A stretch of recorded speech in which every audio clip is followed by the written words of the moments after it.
dulu berani celah Firly Bahuri, sosok ketua KPK sementara Nawawi Pomolango, Pak Firly saja yang tahu. Sosok ketua KPK sementara, Nawawi Pomolango menjadi sorotan publik setelah ditunjuk menggantikan Firly Bahuri. Nawawi Pomolango ditunjuk menjadi ketua KPK, setelah Firly Bahuri ditetapkan sebagai tersangka pemerasan terhadap mantan Menteri Pertanian Syahrul Yassin Limpo. Namun jauh sebelum itu, Nawawi Pomolango yang merupakan wakil ketua KPK pernah mengkritik Firly Bahuri secara terang-terangan. Seperti apa kisahnya? Dikutip dari Warta Kota, dibanding Firly Bahuri dan 3 wakil ketua KPK lainnya yakni Alexander Marwata, Nurul Gufron, dan Johanis Tanak, Nawawi jarang muncul di publik dan membawakan konferensi pers. Namun, Nawawi merupakan wakil ketua KPK yang pernah dan berani mengkritik Firly Bahuri. Ia mengingatkan agar pimpinan KPK menghindari gaya kerja one-man show atau menonjolkan satu orang. Kritik itu Nawawi sampaikan ketika menanggapi surat yang ditulis Gubernur Papua Lukas NMB untuk Firly Bahuri pada tanggal 3 November tahun 2022.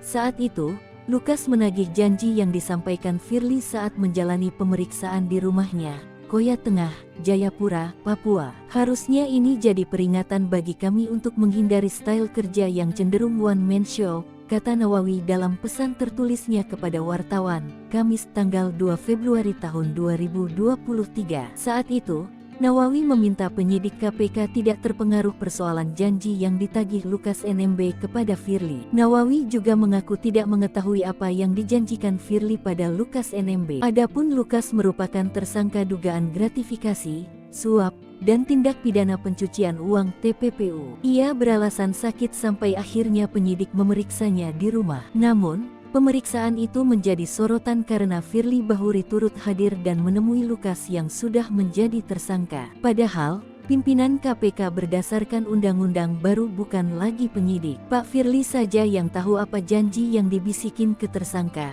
ujar Nawawi.